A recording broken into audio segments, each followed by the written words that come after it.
All right, welcome in. I'm Sean Salisbury, along with my partner. You see him on NFL Network.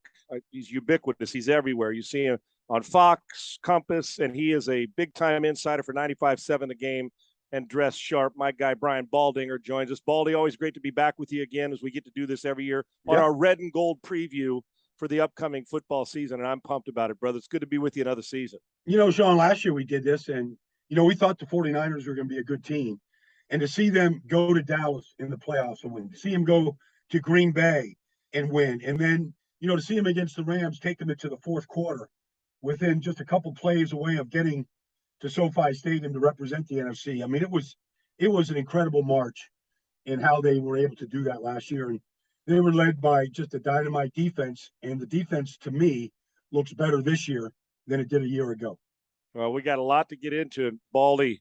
I know they want that catch right in the middle of the chest back by Tart, but credit to the Rams. Yep. Overcoming when they get the coverage they need against Tampa Bay to throw the touchdown to Cooper Kupp, and then overcoming that and taking care of it. And they went out and went all in on Stafford, and it worked for them. Now it's the 49ers' opportunity to take advantage of this. Okay, are the 49ers making the right choice? Let's jump right into it, Baldy, with Trey Lance at quarterback. Talented yet inexperienced with a Super Bowl roster. I think it's the way I'm going to say this is yes, because you have to pay attention to the finances. The 49ers pay some of the great players in this league a lot of money, the highest contracts to George Kittle, to Trent, to Deebo, to Freddie Warner, and all deservedly so. So you have to consider the finances. You got a chance for a quarterback on a rookie contract to keep this thing going, to get Nick Bosa taken care of, after the season, all that stuff they got to do. So from that standpoint, they are. But I think if you can afford Jimmy G this year, then I think they should. I just believe there's a place for him, whether you want to start him or not. He might be the most expensive insurance policy in this league, but it might be important. Might be important on a 17-game schedule to have a guy that can either come off the bench, or if there's an injury to Trey, or Trey's not playing well, that you have that option. A guy that would really understand his role and know the offense, and who knows, rally the team if you need to, because it's about another Super Bowl run for this organization. And so I'm not saying Trey Lance can't do it. None of us can say that. But it'd be nice to know that you've got a really good, capable player that can do it on the roster. Baldy, you've been in huddles with veterans, and you've been in huddles with some talented young players. What's the toughest task that Trey Lance is going to face in year two and really his first full year starting when it's his team? Well, there's no part of me right now, Sean, that doesn't believe that he feels pressure. Right. And that's not really the way players want to play. Players just want to go play. And, I'm sure Fred Warner and some of the veterans on that team, Trent, in addition to the staff, said, don't worry about mistakes. Go play. All right, we're good enough to overcome any mistake. And that's what you want to tell a young guy. But this organization is defined by Joe Montana and Steve Young and Super Bowls and runs to Super Bowls. Like, that's how they're defined. And the coach has got one that's hanging over his head. He's got to break through and win one to really be up there with his father and other great coaches in this league. And we all feel he's a great coach. So I feel like there's almost no part of Trey that can't feel like this pressure that's there to perform really well for a guy that has started a total of 4 games, in the last, 2 years. So it's just part of it right now. And we all know that it's very difficult to win games when you're a young quarterback. It just is. Sometimes the mistakes cost you games, and you got to make them to learn from those, from those things. And so that's my concern about Trey. I don't question the man's work ethic, his talent, or any of that stuff. I believe he'll be in there all day, studying, doing all the things he's got to do. He wants to be great. You got to learn the game. And everybody learns it at a different rate. It's the voice of Brian Baldinger. I'm Sean Salisbury. You hear us both throughout 95.7 The Game during the football season. It's the red and gold preview here on 95.7 The Game. All right, how different is this offense? We got a guy who's consistent, if not spectacular, has missed some easy throws in Jimmy, but a pro and I quite frankly think underappreciated nationally. I do, Baldy and Jimmy Garoppolo. And then you got the explosive talent, high octane, can move, big play guy. The question is, can he make the simple play enough times, the one you got to make every day? And how much difference this offense going to look with him at quarterback? Well, just looking at preseason, he struggled to make some of the simple plays you talked about, Sean. Hitting George Kittle on a 5-yard stick route. I mean, just the basics that you're talking about of the offense. Like you could see he starts a little hot sometimes in these games. The ball spins a lot faster than Jimmy's did. The receivers have had trouble catching his ball going back to last year. So that's on the receivers. It's not on Trey. But yes, I do think that the plays that are there to be made, he's got to be able to make those. And but that's every quarterback. I don't think he has to be spectacular. I don't think he has to, be on the highlight reel every week or anything like that. The one thing we haven't seen from him in the preseason, he hasn't run. He scrambled twice, but there's going to be some defined runs, which should be a big part of the rushing attack. Maybe not as much as his first start last year against Arizona, when he carried it like 20 some ridiculous times in that game, but enough to keep your defense honest, to get first down, to keep the chains moving, to stay on the field. So that's a component that he brings that Jimmy, didn't have to do. So, I want to, that's a part of this thing, is extending some plays. Baldy, is there a chance that a guy who's in his second year, knowing he's on a really good team and knowing where they've been 3 of the last 4 years, or 2 of the last 3 years, really, and the one that Jimmy was hurt, is there a chance you try to play the hero game? That he tries to be too big a hero? I hope not. I hope not. We have seen that. Even if it's 2 minutes to go and you go for the hero ball versus the 10-yard out to stay on the field and keep pecking away. I hope he doesn't do it, but if he does, Sean, it's just part of the process. You just hope you learn from it, And so, to me, I would I know Kyle is hard on his quarterbacks. He's very demanding, and he should be. But I do think you've got to give Trey some leeway here and to see things the way he sees it. It's one thing for Kyle to say the ball's got to go here.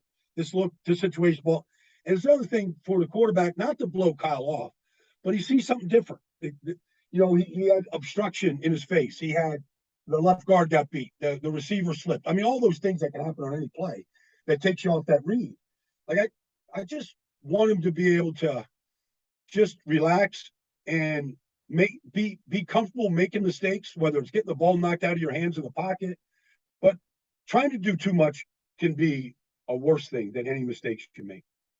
All right. You're looking at this now going into the season.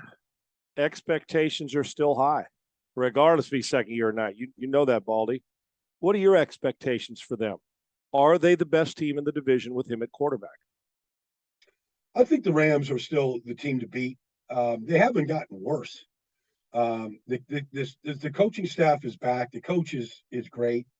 His 4 head coaches in the league over the last 4 years is a testament to his coaching and the staff that he puts together.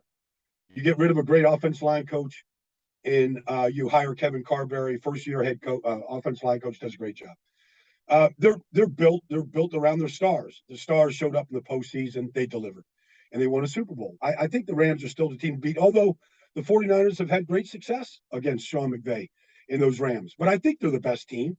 I can't look at Seattle and Geno Smith and saying that San Francisco's not better than them. I can't look at what Arizona has lost and what they have and say that San Francisco's not better than them. And when I look around the NFC, they are a playoff team. I don't know what seed they are right now, Sean, but they are a minimum of a 10-win team, which is going to get you to the postseason. And if they get a streak together and they come together and they figure out their identity and they start playing to it, they put that streak together that all playoff teams are looking for at some point, whenever it happens, they could win 11 or 12 games. All right. You've mentioned throughout about the to be mentioned with his dad, Kyle Shanahan, the head coach, or guys like that, that it's important. I mean, we saw Andy Reid, who Dusty Baker right now in Houston baseball, we've talked about him where I'm from, is the Andy Reid of baseball, Hall of Fame coach, waiting for that championship. Andy got his. And we know that. You've really, I mean, like you shoulder to shoulder with Andy. You know all about that. Dusty Baker waiting on his, but Hall of Fame manager. Well, there's a Hall of Fame coach in Mike Shanahan, we know. And now his son has been there as a coordinator, has been there as a head coach, got real close. We don't judge by real close. How much pressure's on it? There's a lot. There's a lot. And look, I mean, he went to Super Bowls with Matt Ryan, who was the MVP of the league that year. And he's been to the Super Bowl with Jimmy Garoppolo. Now you're taking a kid that's got 2 NFL starts and you're saying Super Bowl or bust. Like that's, to me, his father got there with John Elway, who, his boss lives forever in Canton. And he was just a player.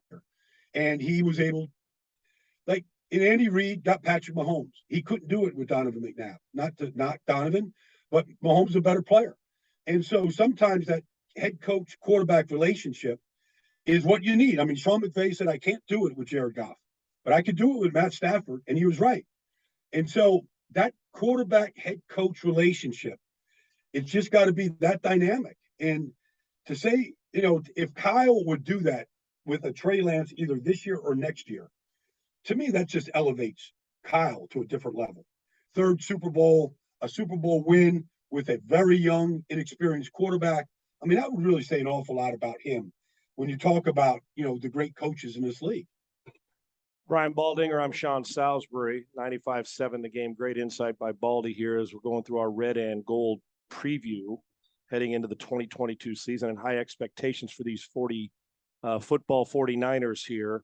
All right, Baldy, you're a specialist at all this, but let me go to the thing you'll go to the ends of the earth for your fellas. Mm-hmm. When I say 49ers offensive line, word association, what comes first to your mind? I got questions. I mean, Alex Mack was a great player, right. Great person, great player, smart as can be. He steps aside. So maybe Jake Brendel can do it. I don't know if he can or not. Laken Tomlinson started 85 straight games for the 49ers. He never got talked about because he never made mistakes and he didn't have penalties. And he played next to the best, offensive lineman in football. So you got a hold there. Maybe Aaron Banks is that guy, and we got to see what McGlinchey looks like. McKivitz did not look good in the preseason. It's been a question mark at right tackle. Like, I got questions. They got a lot of new faces in there. It's a good system being an offensive lineman in, but it is, I've been there when, Alex Gibbs was teaching us in Denver. I know Alex. I know how hard it gets coached. There isn't Mike McDaniel to help this year. They have had a lot of roster turnover in the coaching staff. And so I do think all those things is going to make it tougher this year up front to run the ball as successfully as they have. And so I have questions about it in a word. All right, Baldy, pocket guy, me, Jimmy, pocket guy, right? Mm-hmm. Make the transition to Trey Lance. Tell me the difference in not only his thinking, where the head, I'm always, when I'm watching end zone shots of a quarterback, I want to know where their head is, right? If the first read goes away, does the head go to the offensive line or does it finish through progressions? And we know the difference. You've seen it. You've studied it a million times. So the trust factor between the two, some new faces and new names and new bodies that you have questions about. So not only for Trey Lance trusting that those guys will do it, but now they're going to change the launch point more. You and I both know that. They have to, because they got to utilize the skill that you mentioned about running in the preseason. Not enough of it. You don't want 20 of them, but you don't want one of them. So somewhere in between there, does the changing a launch point put more pressure and those guys not knowing where Trey Lance is going to be added factor or worse for a line that hasn't been together very long? It's a new dance, Sean. It's a new dance that the quarterback and the line's got to play. There has been plenty of examples in preseason when Trey didn't trust the protection and didn't step up, and he had time to get to number 2 and sometimes even number 3. And he was willing to pull it down and do something with it. As soon as the eyes drop, the play's over, Sean. Right. So we know that. Jimmy was, for all of the complaints I heard about Jimmy, nobody could ever say that wasn't as tough a player as it was on the field. Like, that guy had plenty of toughness to stay in there and take the hits that he did to make some of the plays that he did. I mean, now Trey has got this luxury of being able to run and to get out of the pocket. But, that luxury is a luxury in some ways and it's a curse in others.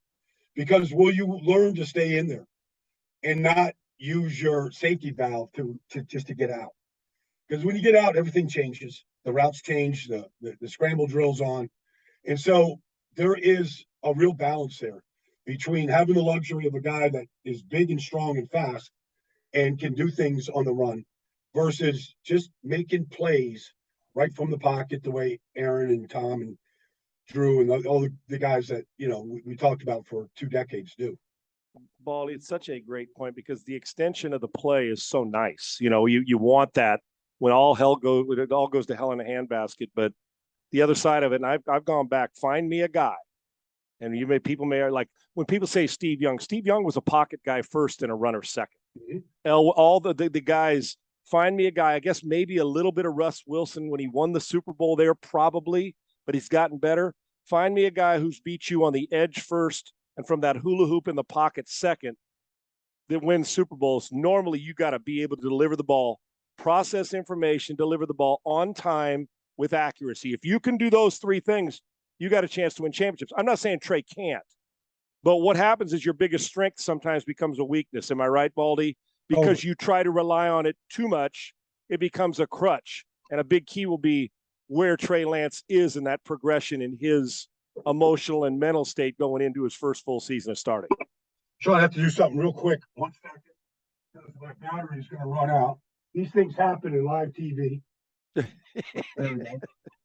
Hey, listen, this is what makes it great. Yeah. We didn't stop that. We're still rolling, brother. There you go. Buddy. So, yeah. I'm not saying he can't do it, but it can become a crutch that you don't want to lean on. You want that to be like the bonus, right? The whipped cream on top of that sundae. You don't want it to be the sundae. Does that make sense? Yeah, of course. No, that makes sense, Sean. It's a good analogy. Look, it's a battle that all these young guys, Lamar's got to figure out. Josh Allen has figured it out. Like he worked on his footwork. He worked on his pocket presence. Yes, he is a beast on the edge and he'll put the ball in his hands and run people over. He'll do those things, but he's finding Gabriel Davis on the second read in the corner of the end zone from the pocket. And he's learned how to extend plays and keep his eyes down the field. Now, he's incredibly gifted. He's bigger than most, right. Like all those things. But Justin Herbert has kind of figured that out. So these young guys that have the ability to run, Mahomes is as good as anybody at just keeping the play alive, but not always just becoming a runner, although he's very good at it.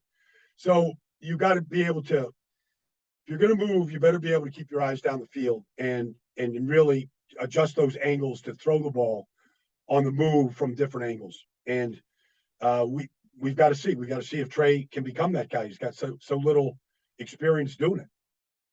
That's the voice of Brian Baldinger here on 95.7 The Game, the red and gold preview here as we head into the 2022 season. All right, Baldy, I don't know how he does more. He got paid and should have. Wise move not to trade him. I'm a huge Deebo Samuel fan. There's some good ones. That's the best Swiss Army knife maybe we've ever seen in football, considering what he does. How do you do that again? How in the world does he repeat the season that I think has put him in the top 20 or 25 as voted on by the players at NFL Network? So where does he go from here? How do you implement it to make even more out of him? Yeah, we had almost, kind of the postseason, had almost 90 carries, and he said it. Like, I believe him. Like, you talk to running backs that aren't used to being hit, and all of a sudden you get hit 90 times. Watch Aaron Donald jump on his back in an NFC Championship game. Like, he is as strong as he is, as talented as he is when he gets a chance to run it. They've got to limit that if they want him for the long term, because I think that could stop him from being a 10-year veteran. It's got to be more luxury. Now, he took that role last year because of all the injuries to all the backs that they had.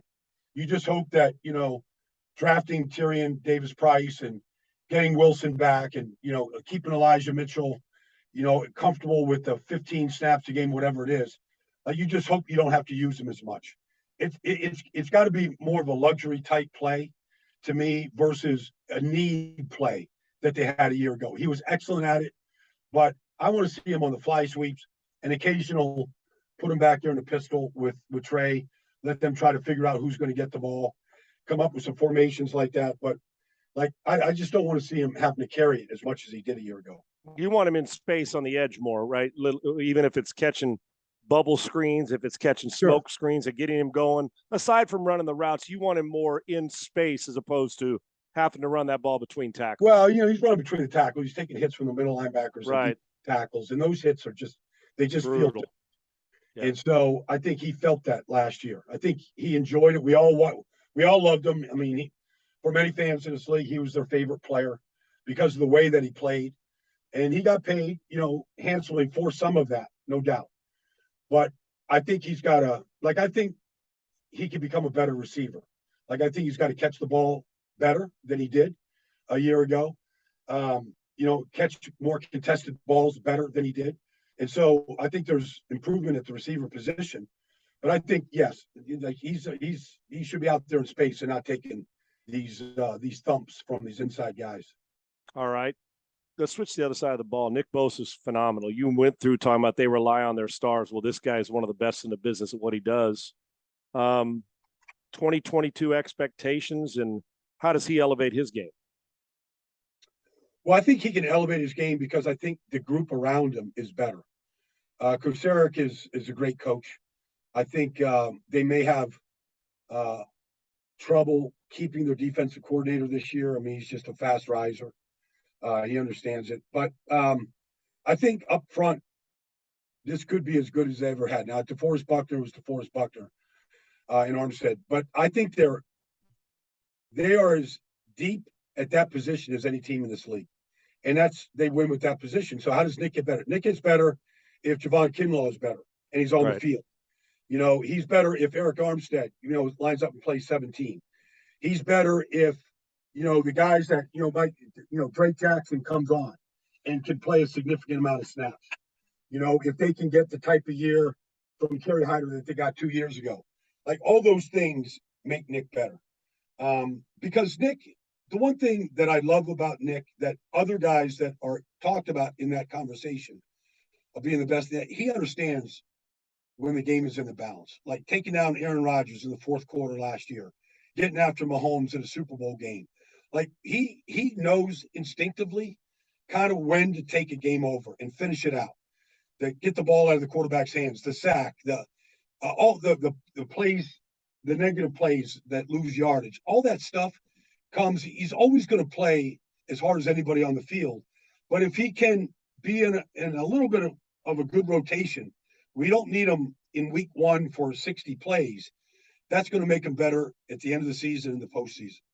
All right, let's go to the voice of Brian Baldinger, Insider 95.7 The Game. You see him everywhere, NFL Network, Compass, Fox, all over the place, one of the best in the business. Here on our red and gold preview for the 2022 season. All right, pick me one on each side. Give me who you think needs to be the breakout player offensively and defensively for this team this year. Well, I'm going to say there's something about Tyrion Davis-Price that I really like. He was probably drafted higher than he should have. He's a one-year player at LSU. But I like his contact balance. Like, he looks like a good fit in this particular scheme. So I know it's Elijah Mitchell's team. I'm sure Wilson will be number 2. And I'm sure there's competition for that role. But we also know that over the course of the season, there's going to be 400 rushing attempts, maybe more. I think if he gets 100 or more, he gets in a rhythm or a groove at some point. Like, I could see him getting a lot of carries and becoming a really important part of this football team. And then there's a couple guys on this defensive front that I really like, and I think they have a chance. Like, if I go and I look at, say, like Drake Jackson, or even a guy like Amenahu. Right. Like, I just think, like, he is a guy that I think Charles Amenahu, or even a guy like Tarek. I'm trying to think of his, just blanking here for a second, but Kamoko Ture. Like, right. He is a guy that's on a second contract, like a lot of these guys that flourish in San Francisco. But I guess the guy that I would have to say, I'm waiting for Javon Kinlaw just to break out. Stay healthy and break out. Be a monster player. And we could always throw in, as Ayuk continues to take another step, and also the quarterback's going to be important to even elevate, which you hit on all throughout this great stuff here on the Red and Gold preview here on 95.7 The Game. All right, Baldy, I'm going to give you 5. I want you to put the numbers by the top 5 teams in the NFC. Put numbers by them. If I give you, I'm going to go Tampa, San Francisco, Rams, Packers, and I'm going to let you pick the 5th one. If you have a 5th one that should be in there that I'm leaving out. Fair enough?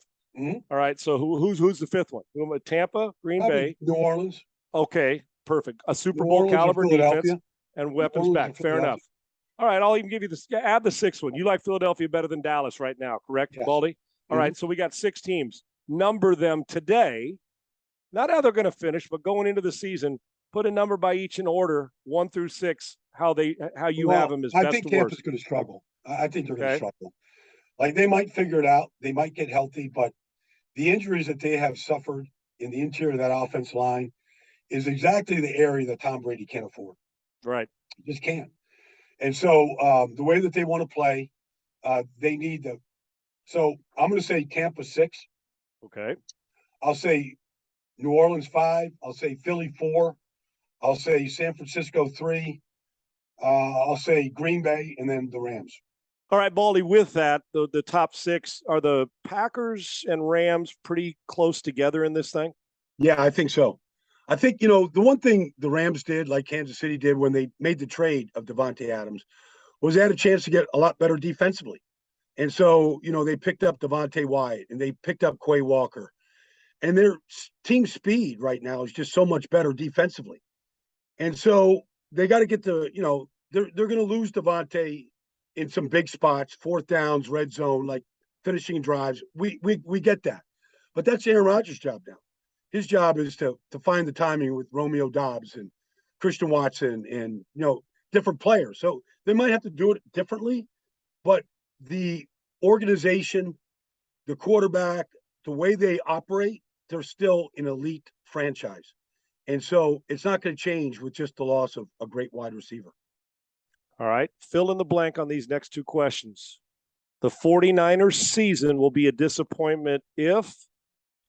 Well, if they don't make the playoffs, it'll be a disappointment. Like, they got to get to the postseason. They've got too many great players.